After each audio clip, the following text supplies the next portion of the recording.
Irreverent, entertaining, cool.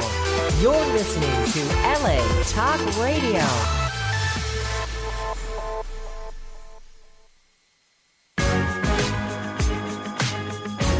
You're listening to What Women Want with Judy Goss and Kristin West, only on LA Talk Radio. Hello, everyone. Happy New Year. Thank you for joining us at What Women Want Talk Radio once again. We are coming into our 4th year now and have reached 1 million downloads. Yay! Between latalkradio.com's archives, iTunes, Google Play, and YouTube, you can find us everywhere. So we are actively seeking sponsors for our show. If we are everywhere, then guess what? Your company or service will be also. So email us for a complete deck at whatwomenwantshow@gmail.com, and someone from our team will get right back to you. I'm on the line with Kristin West, my co-host. She's in sunny LA, and I'm in sub-zero degrees, airing from New York. But we have you covered from coast to coast nonetheless. And our show tonight is New Year, New Thoughts. No matter where you are or what you're doing, we know you will enjoy our show with conversations that feed your mind and energize your spirit. And we do tend to make you laugh once in a while. I'm excited to start off 2018 with the master of thinking, Dr. Robi Ludwig, an award-winning reporter, psychotherapist, and best-selling author. Plus, she's now a major player in the Facebook Live show space, so I'm curious to hear about all of that. She's been on our show several times through the years, and each time it's been such an epic experience to sit back and enjoy her. And, you know, each time we learn something new and something inspiring and something really incredible. And, you know, our conversation is always so thought-provoking, no pun intended, right, Kristin? We always have new and exciting thoughts here on the show, which is why I love coming and sitting down with our guests week after week and chatting with you and chatting with great guests like Dr. Robi. And she was so great live at the What Women Want conference in Atlanta this past October. Oh my gosh. I was just blown away. I mean, you just need a little bit of Dr. Robi Ludwig to keep you sane for a while as you pursue your goals in life. And what's so great is I know some of us tonight are going to be new to the show and new to Dr. Robi. We have all of our interviews with Dr. Robi in the past year available on YouTube, which is great.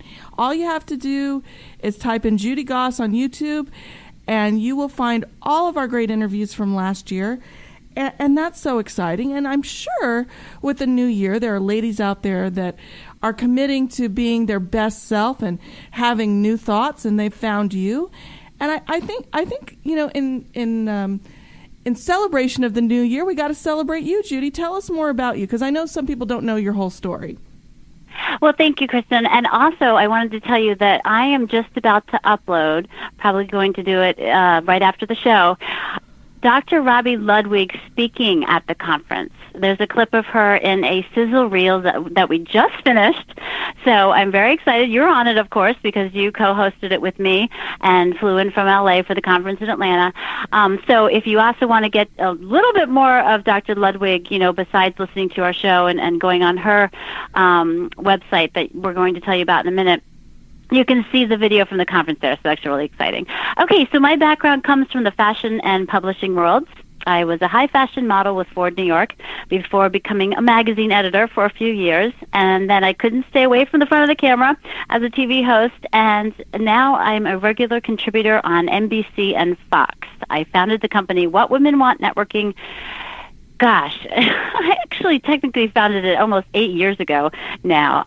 The idea came to me 8 years ago, whatwomenwantnetworking.com. We've got several regional chapters spanning from coast to coast, and I'm also a St. Martin's Press author and the mom of teenage twin girls. So if you want to meet me in person, by the way, next weekend, January 11th through 13th, I'll be in Orlando, Florida. And I'm going to be attending the Powerful Living Experience Conference in Orlando, Florida with David Bear. He's an up-and-coming Tony Robbins. So if you want to join us for some intense mindset work, speaking of thoughts, come to Orlando. I have a deep discount coupon code before you sign up. So just email us through our website, whatwomenwantradio.com, for more details. Let me know you're attending, and we'll send you that code. So, Kristin, what makes up Kristin West? besides a lot of blonde hair. Some people refer a few blood-curdling screams. A few blood-curdling screams. Some people refer to me as what's called a scream queen. I act in a lot of horror movies. I have The Lich, the horror comedy The Lich, coming out later this year, and The Spirit Room is out in film festivals now. It's already winning awards. And just this past week... Congratulations. Thank you. And just this past week, I was actually invited to be a contributor to Domain of Horror, which is a preeminent news and horror commentary site. You can find them on Facebook. So I'm starting the new year laughing and screaming all at the same time. It's great. There you go. You're rocking and rolling. I would love some of that laughing, screaming energy. I think I actually had it earlier today where I was screaming as I was laughing as I was screaming. Well, let's bring on Dr. Robi Ludwig because maybe she can sort all these things out that are going through my head simultaneously. Dr. Robi Ludwig is a nationally known and award-winning reporter, psychotherapist, the author of Your Best Age Is Now, and she hosts her own Facebook Live show called Talking Live with Dr. Robi Ludwig out of Star Shop Studio in Times Square, where she interviews some of the most sought-after and high-profile personalities of the day. She can be found on Twitter at Dr. Robi Ludwig, Dr. Robi Ludwig, as well as on Instagram under Dr. Robi, and Robi's R-O-B-I, by the way, Ludwig. She's also on Facebook under Dr. Robi Ludwig. She's very consistent. Or Talking Live with Dr. Robi Ludwig. Welcome to the show, Dr. Robi. Thank you for having me. I'm so happy to be with you two women today. Oh, my gosh, we're so happy to have you back. It's always such a joy, when we talk with you or hang with you and learn about all the new things that you're doing. And tonight, a lot of times I'll bring on people like you because I would like to have them in my life, but just don't want to go to the office and actually to an appointment. And then so I can bring you on the show and everybody can kind of hear, my problems and my worries. But I just, I got so tangled up with the holidays and at the end of the year. And that's why I called you to be on the show for the first show of the year, by the way. We wanted to start the year off with you because you do have some really insightful thoughts, no pun intended, about how we can move forward with ourselves. In the new year, or even if we have a new idea or we want to change or transform ourselves or get a divorce or move or whatever it is. And I feel like, thinking about it too much sometimes can overtake us, but they always tell us to think things through before we do them. So, and I feel like, with the resolutions, too, that are coming this time of year, it's just such a conflict. And how do we get through that and kind of get more clear with ourselves? It's such an interesting time, right? Because the new year can feel like a fresh start, right? It gives us all a permission to start a new chapter in our life, to improve on the things that we didn't quite get to improve in the previous year or previous years.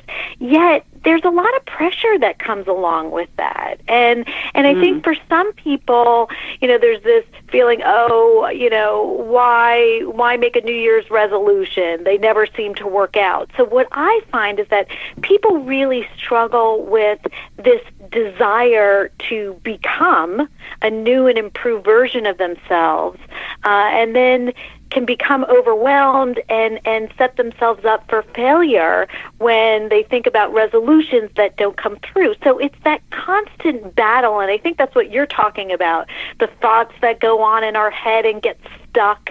And that's why talking things through can be so tremendously helpful. I was actually speaking to a radio host. This is when I was promoting my book a couple of years ago. And she said, you know what? I never go to therapy. I use my show as therapy. And she was telling me, I'm giving away all my secrets because people don't know that about me. No, but this was not you. This was somebody else. And I think whatever works, getting it out there and almost realizing how common our challenges can be so helpful because when we sit alone and we privately struggle, we tend to think that we are the only ones It's true. That we're the only ones feeling victimized or overwhelmed by life. We're the only ones feeling like things aren't quite working out the way that they should. And the wonderful aspect about talking things through, whether it's in a more formal setting like therapy or with supportive friends, or if your job allows you to talk in a somewhat unedited way, it allows you to see the commonalities you share with other people. Well, what do you feel like you're saying to your patients mostly at this time of year? Do you have one common denominator there? It's really interesting because I find that, patients don't necessarily come in the new year and say, oh, I have a whole new set of issues that I want to work on. It's usually, I'm the only one? No, it's like they don't say, now I new year, new me. They generally, it's a continuation of some of the goals and themes that they've been working on throughout the years. And occasionally what you will see is that people will get to a point where they set new intentions. And I do think that's what helps us to become a better or different or more polished version of ourselves. There's this calling to become something different, to be better. We know that we can do things better, we can be more organized, we can contact more friends the way we like to be more social, be more ambitious. We know this on some level. And when we set an intention, it almost helps us to clarify the direction we want to move in. And so that can be tremendously helpful. It's interesting. I think you're part psychic as well, because you're like hitting all the buttons of all the different questions I had for you. But what I want to hone in on with you, Dr. Robi, is one of the great things about the What Women Want conference was that I really felt everybody supported each other in talking and listening and aspiring and what you call becoming. How can we be more supportive of others when they're working towards their goals and really creating that space to be supportive of each other? Is there a way to do it better? Well, it's such an interesting question, and I will get to your question, and you're right. There was this wonderful sorority of womanhood that existed in the conference, where there was this sense of women wanting to connect with each other and wanting to support one another. And when I went to college, I went to an all-women's college. It was in vogue in the day, and it was, I think one of the most important things that I learned in college was how important female friendships were, and how females, when women supported each other, there was nothing they couldn't accomplish, and it was such a joyous way to go through life.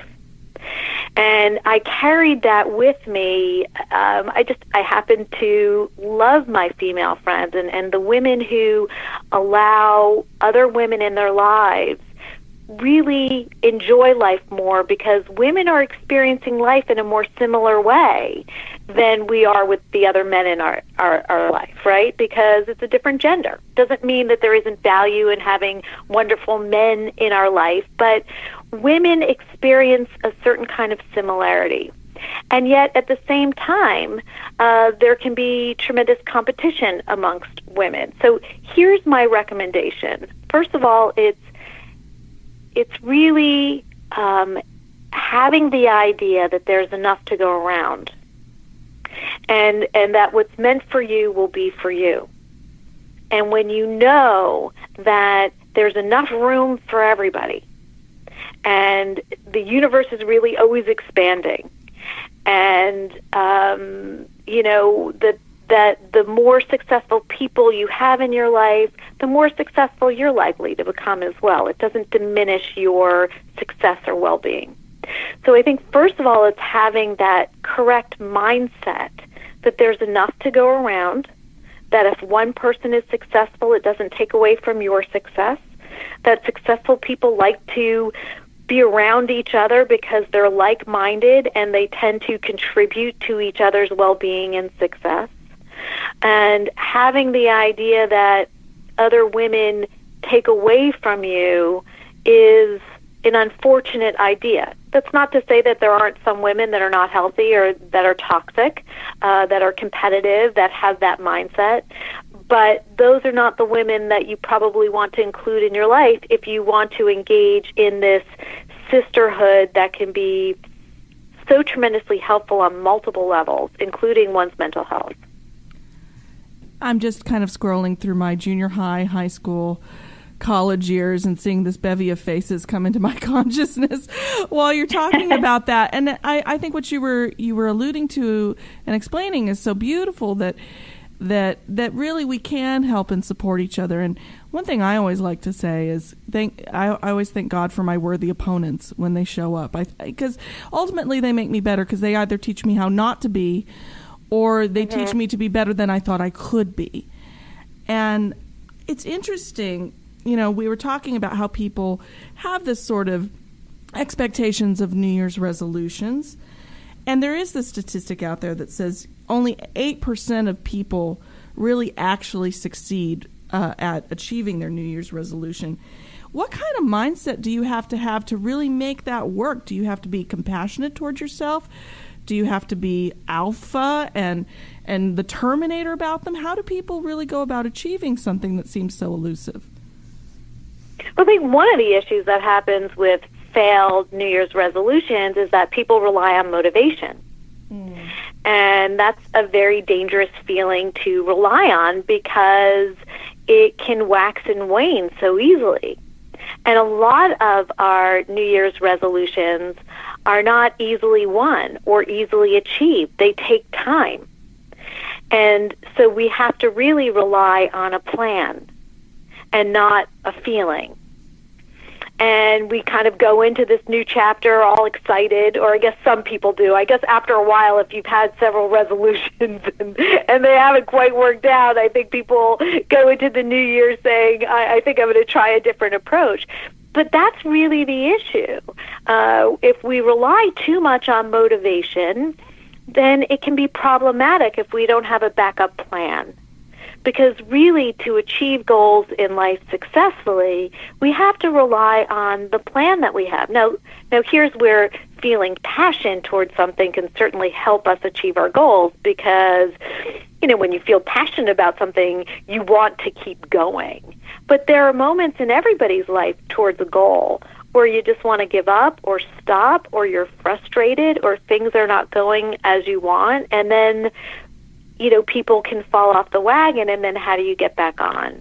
So that is really kind of a key point that I bring up to a lot of my patients who are working towards various goals, that they have to be kind of purposeful and have a plan and not feed into feelings, because feelings wax and wane all the time. One thing that's guaranteed about feelings is they're never going to stay the same. Right. Emotions, they move. They're in motion.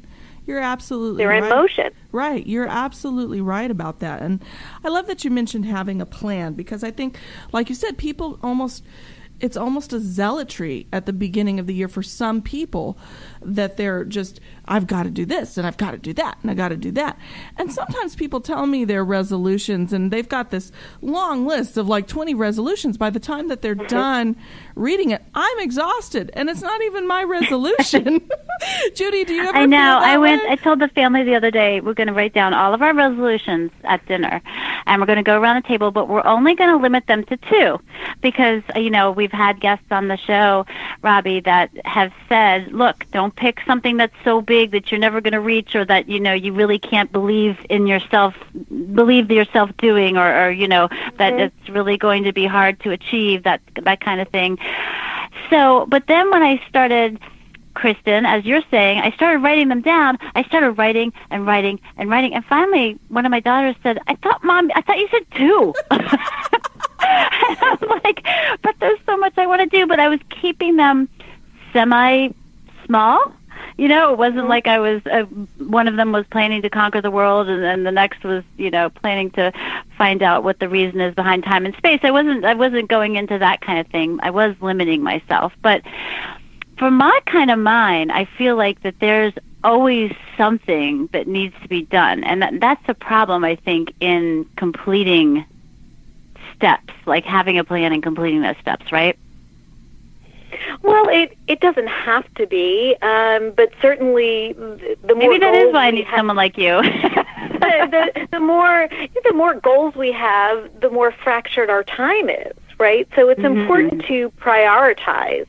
And some goals are just going to be more of a priority than others, and to take it, in a step-by-step fashion, and realize that we're always somewhat in an aspirational state. So we're always aspiring to be better, to be different. And so there's always going to be that gap between who and what we are and what we want to be. And so it's how do we manage that gap? How do we manage that gap in a purposeful and successful way? And, some years may be different than other years, right? Maybe we need permission to let go of certain goals. Maybe we need to increase the goals that we have. Maybe we need to learn how to just unplug, period. Maybe we need to learn how to be more accepting and forgiving of ourselves. And yeah, it's so a very personal thing, it sounds like. I mean, I guess everyone's got their own way of thinking and doing and planning, right? Right. Everybody has their own, go-to list that feels essential. So what's the first thing you tell someone? I know this is a very kind of broad question, because like you said, everyone has their own personalities and their own lists and goals and things like that. But what would you say in general to someone who's looking at the new year and wants to implement a change? And this isn't, my friend has a problem, that type of thing. I'm just thinking about all the people out there, because I've heard so many, especially at the conference, people go to those conferences to improve themselves. What's the first thing you would say, or maybe one of the most important things you would say when they're facing something really big that they want to do? Well, I would say, first of all, set your intention. Ask yourself, what do you really want to do, and why do you want to do it? How do you think that it's going to make you feel? And what are you willing to do differently in order to achieve that goal? Very often we get stuck in our own patterns of behavior, and they don't lead us to where we want it to lead. So sometimes we have to do some deeper work to really take control over why we are on an automatic pilot that isn't working for us or isn't providing for us what we think or what we say we want. Right, because I feel like sometimes, because I've definitely had my share of, of black holes in life and feeling lost and that type of thing, and I do feel like one thing leads to another, and then it becomes almost habitual, that way of thinking, and to the point where we can kind of start taking that step and climbing out of it. I'm going to shift the direction of the conversation a little bit, because I'm excited to hear about your Facebook Live show. I know you've been, really working on this for, how long has it been now? A year? It's almost a year. I started in February, so it's amazing to me just how quickly a year can go. This has been such a passion project for me. I always am the person, or I tend to be the person on television who's an expert. So I'm brought on to share my expertise or assessments about a various study or something going on in the news, or a lot of my hosting had to do with me as kind of like this expert personality. And so this show really was a departure from my comfort zone in being not only a host, but booking the show, producing the show, researching it, and figuring out, all of the changes that I wanted to take place. And Judy, I'm sure you can understand that, because when you started your radio show, I'm sure it was an evolutionary process about who you wanted to bring on. But I didn't have Kathy Lee on my show within the first year. So, I've been very fortunate, and you've been on my show. That was Judy. a fantastic interview, by the way. It was so much fun, and you're on my reel as well. Whenever I show people what the show is about. Oh my gosh, I'm so honored. Yeah, so what I love about doing this show is that I feel I'm putting good content out there. I'm interviewing people. Some of them are known. Some of them are people you just want to know about. And they're doing interesting things, and their information is inspiring to others. And it's nice to almost have that therapeutic approach in this TV, new Facebook setting. So yes, I'm interviewing people on a talk show, but they feel good sharing the content that they're sharing or they're promoting, and walk off feeling great, and the people watching it are engaged and have some takeaway information and can watch it whenever they want to, which is great about Facebook. They can watch it live, or they can watch it at any point that they want to watch the show, so that it can really work for them when they have time to focus, or to use it as background noise, whatever it is they choose to do. But it's been a really interesting learning curve for me, and I always like to challenge myself. And so this year we're kind of upping it, and we're going to be working with a very unique technology that will allow people to come on and actually sell things that they're promoting. So they can sell their makeup line, they can sell their book, they can sell clothes, they can sell tickets, they can, so it can also be a place where people can purchase things without there being a hard sell at all. It just seamlessly is a part of what we're offering as part of the show. So it's really interesting to work in this space, and just to see how it's growing, and to see what my role in the future will be with this new platform. Well, you're really fantastic on it. And I love how, the bringing out, and that's what I try to do on this show too, is really bring out people's stories so listeners can learn from what they've been through. Yeah. We have a lot of guests that have been through incredibly difficult, times and in their lives, and, pretty wild stories like Nikki Walter. Yeah. You interviewed her as well. I mean, she was just on, I think, 2 weeks ago, right before Christmas, on our show. And, she lost her father at the age of 17, and then her husband at the age of 35. And then she had a 5-year-old daughter to raise by herself. And, these kind of adversities are can be so complicated, or are so complicated, I should say, because there's no way around it. I mean, you have to go through it to get to the other end. And I feel like sometimes, isn't that the way we should see, taking on new, I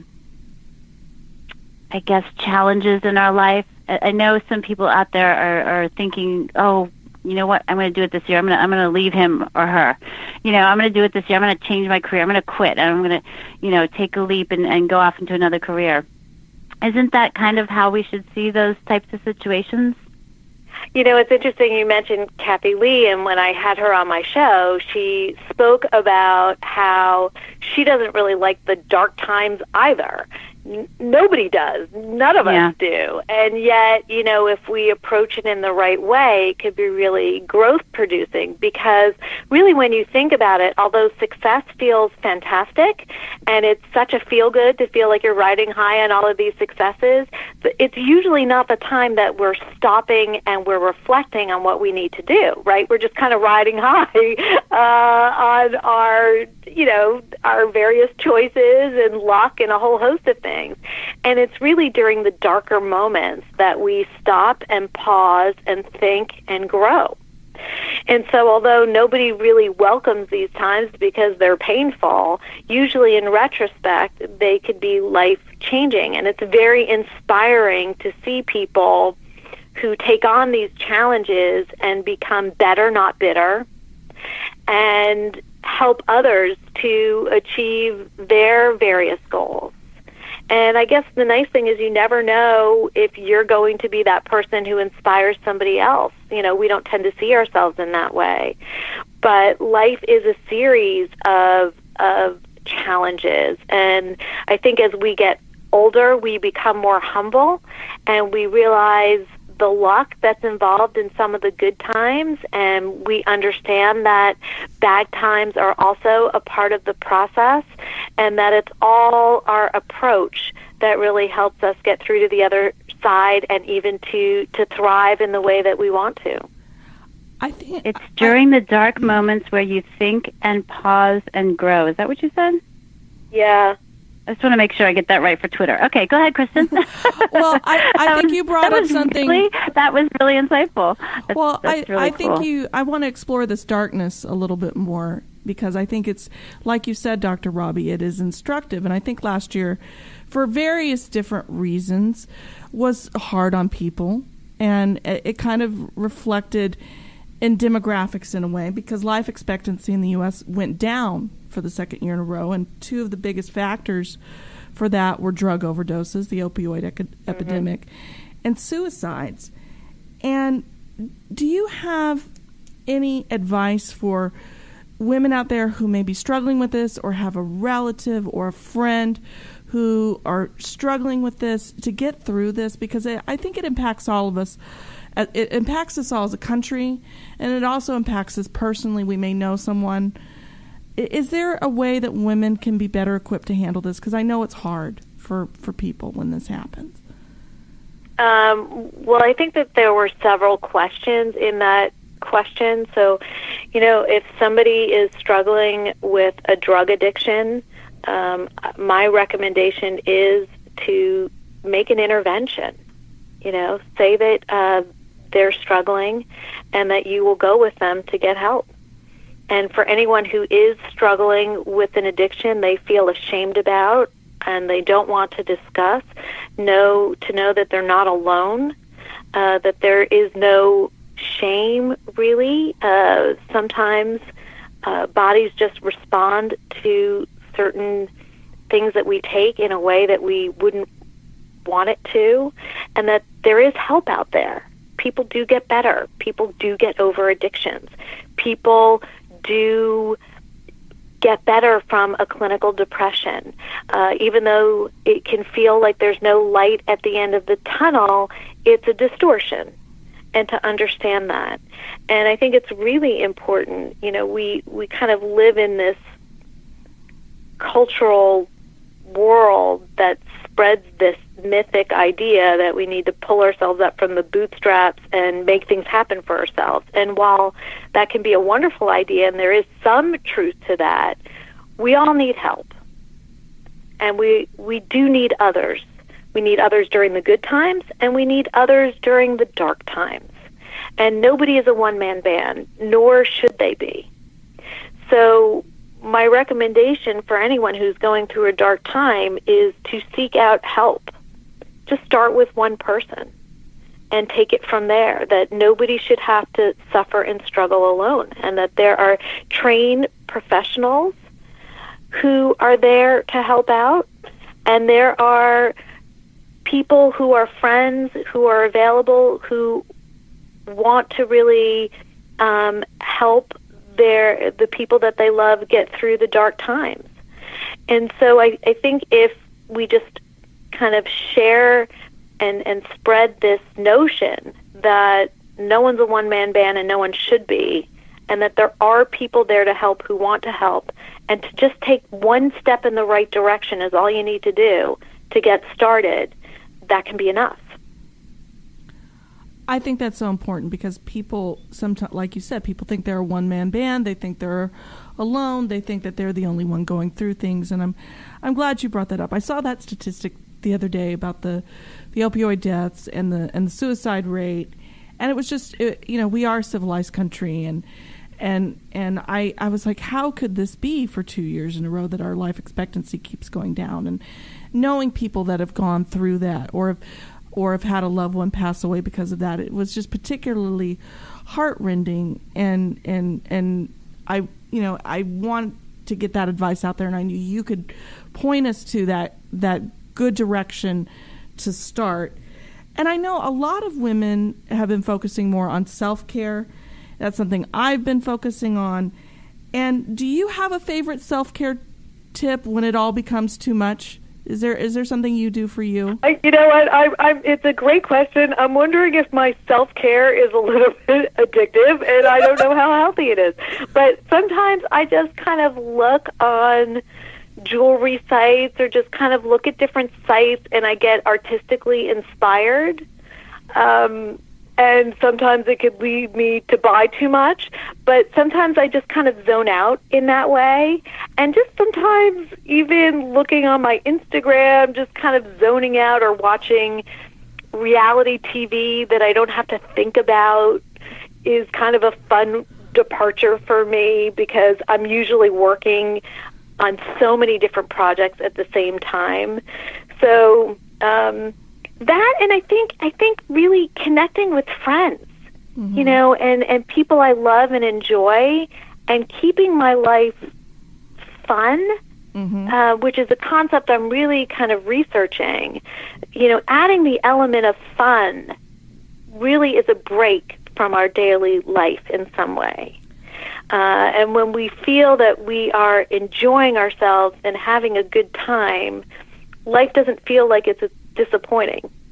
I think we're going to. And it doesn't. I think we're. Yeah, go ahead. I said I think we're going to have to compare notes on that in a few months, because I think we're at the same goal of having more fun, and yeah.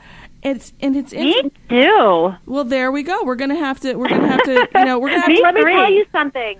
Let me tell you why I love this concept, because I think the pressure to be happy all the time in order to be successful is a problematic one. It's not realistic. It's not the way human emotions are designed. And people will often go into a self-attack if they feel that they're not, quote-unquote, happy enough. And you guys see me. I'm usually a pretty optimistic person. You know, I'm not Debbie Downer. That's not my thing. But this pressure that you have to be happy all the time, because happy is an emotion everybody wants to feel, and hopefully they can visit it a lot in their life, and I support that. But the notion of fun, we know that we're not supposed to have fun every second of the day. But if we work towards including it into our life, we really create a more joyful existence.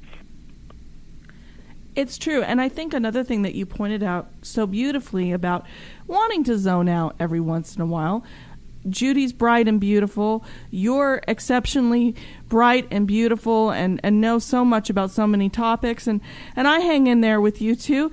And sometimes my mind gets overloaded and I can't, I need to like decompress. So I echo that sentiment of wanting to decompress. And it's okay every once in a while to have the junk food of television, as I call it. You don't always have to have elevated thoughts to be elevated. And I'm glad you brought up Instagram, Dr. Robbie, because I saw your post describe your 2017 in one word, and I want to know what your word was for 2017. Mine was interesting. It was an interesting 2017 because there were things that happened that I didn't plan for, that were unexpected, that kind of just led me in different directions, and I just said yes to all the things that came my way. And with that, there were some new people that entered my life and just some old people that revisited my life, and it was almost like this reorganization in an interesting kind of way. So certain things that had been in my life kind of disappeared, and then certain things that weren't in my life came about. So it was unexpected and interesting, not necessarily bad, but just interesting, unpredictable and interesting. Well, I bet that kept you on your toes. Not that you're not on your toes, but I bet that really caused some challenges and made you more flexible and expanding too. I bet that was interesting. It sounds interesting. So, do you have a word for 2018? I don't have a word for 2018 yet. I think it's too soon to know, but what is the word? If I had to think of something, I feel ambitious, but I kind of always feel ambitious, so that's nothing really new. I feel, like excited to accomplish, or I really want to accomplish certain things, and so I feel very motivated to accomplish certain things that I'm really interested in and make some new things happen to stretch myself in ways that I have not stretched myself before. It should be to lose weight, but I'll put that on like number 5 or somewhere on the list. And I'm looking. So I'm wondering that with your mindset, you know, you have so many things. You're an author, you're a doctor, you have a private practice, you're a TV host, you're what else do? You're constantly out at events and talking to people and learning and living, and then you're an expert and you go on CNN and all of these shows that you go on. So you're saying that you're looking at the year and you want new things, and you're feeling ambitious and you want to embark on even more things. So how does a mindset like yours put the things that you want to do into priority from highest to lowest? Or how do you go about, because I know you want to just take the world by its tail and just do everything. I know what you're like. And you are very successful. I'm like you in that way, and I'm not so different than a lot of people out there. I'm not so organized, to be honest with you. And the way I kind of run my life is based on passion. And that may sound like a dangerous thing, and that may sound like, not the best strategy, but we're not here to judge you, Dr. Robi. No, but I know, but that is kind of how I operate. So but I think creative people are like that a little bit more at times. Yeah. No, they have to let go of the organization. I was very kind of almost in a box with the organized thing and the strict with myself and limiting myself unconsciously, really, until I decided to. Everybody's saying, let it go. This year's the year of letting go. Well, yeah, I've let go to the point where I lose track a little bit sometimes of my schedule, and I miss phone calls and that type of thing. Nothing horrible. I haven't forgotten to pick up the kids yet. But I have let go to the point where I feel like I'm more free to be creative, and I kind of think that you're like that too, right? Yeah, I mean, I've never had to give up organization because I was never so organized. So I've learned to be professional and reliable. If somebody asks me for something, and I say I'll get it to them, they can rely on me, and I will be professional. But I really follow with what interests me. People interest me. I'm a people person. I'm better when I'm around people and people I care about. I like kind of my life when it's filled with people I enjoy hanging out with and I'm learning from and I'm creating. So that is kind of my MO. I just try to run my life in this way where I'm just feeling passionate and excited about the things that I do and enjoy the people that I'm around. Kristin, what about you? I'm a little tornado, I'll admit it. I wax and wane like the moon. I have my moments of lunacy. Not enough to call the cops or anything, but no, really, like I'll organize a desk, and then there'll be piles of stuff that accumulates, and then I'll have to reorganize it. But one of the things is I've had to make friends with my chaos because that helps me to create things. But I do need help with organization and staying organized. I'm not always the most consistent person in terms of, what you're going to get, but I have my waves of energy and my descents of energy, and I know how to manage it and stuff like that.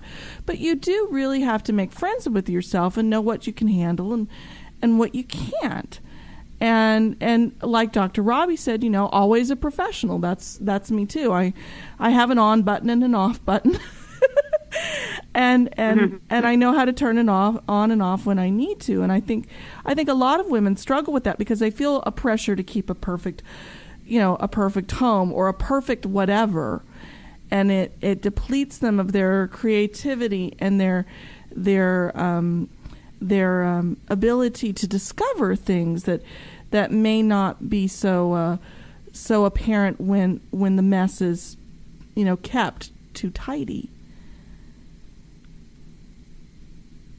I'm thinking, right, Dr. Robi? No, I mean, listen. It's I sometimes I feel so good when I force myself to organize and clean up, and I feel a sense of pride, and then I burn out and I need to take a break from it.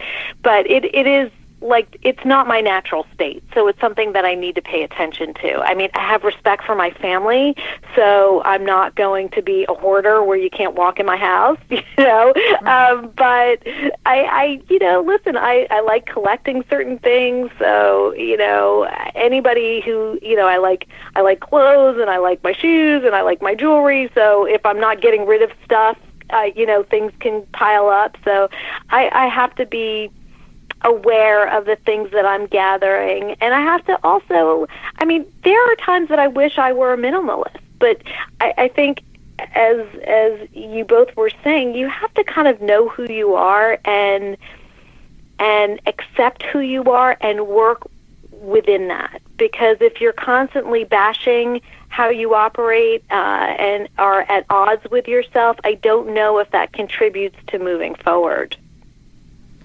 I don't think it does at all.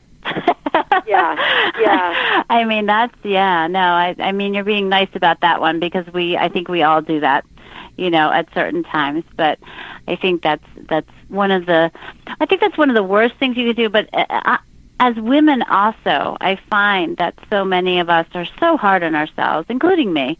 And, until I kind of turn around and go, all right, think about the things that, you have done until now, and that, like you said, the things that you have to move forward with. Take the tools that you have and that God has given you and move forward with that, instead of trying to always become someone new and reaching out for things you don't really understand and that type of thing. So that really helps, I think, people to move forward, right, to just kind of come into themselves. And we kind of always come back to this subject, too, on the show, that we should look inside ourselves first and then, work our way out. So, And I think, too, and this is in keeping with my book, Your Best Age Is Now, the more that you know yourself, right, the more that you know yourself and accept yourself and understand people in general, then you really give yourself permission to access what it is you want to create and contribute to the world. I think when we're younger, there's more of this desire to impress or to follow other people's rules. And the nice thing about maturity and wisdom is that you get used to yourself in a whole new way. You understand yourself better, and you can plug into your own desires and not dismiss them the way you might have done in your youth. Right, and we only have another minute or two on the show. Unfortunately, or fortunately, time flies every time you're with us, but I want to get into really quick what Your Best Age now is about. So Your Best Age Is Now looks at some of the myths about midlife and aging and basically dismisses them with modern science. And so a lot of the books out there really contributed to the myths about midlife, which were not accurate and which I felt were encouraging women to internalize an expiration date. So in the book, I give strategies on how to become your best self at any age and not to let age get in your way. Wonderful things can happen at any point in one's life. We have role models in there and midlife mentors. Hoda Kotb is in there, so she certainly is somebody who is indicative of thriving during midlife, and many other interesting people. Kathy Lee is in there, Suzanne Summers. So a lot of impressive women who are sharing their knowledge about how they handle age. And it's just a feel-good book with accurate science behind it to help people achieve their goals at any point in life. I love it. New year, new thoughts. Robbie, how can we get a hold of you? Where can we find you? Let us know. So you can find me at Dr. Robi Ludwig on Facebook and Instagram and Twitter. And you're right, I am consistent, so people can find me and follow me. Organized. Yeah, well, I guess in some ways. I just have one name, so that helps.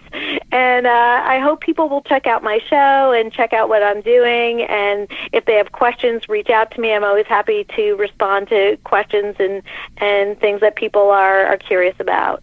Well, it's such a pleasure always of, talking to you and hanging out with you, having you on the show, being on your show. So thank you so much for taking the time and opening 2018 with this, really thought-provoking show. I loved every second of it.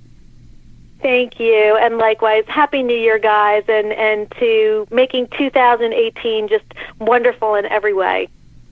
I love it, and thank you. And remember, everyone else, subscribe to us on YouTube. Don't miss even one show. Go to whatwomenwantradio.com for more information, and we'll see you next week. Good night.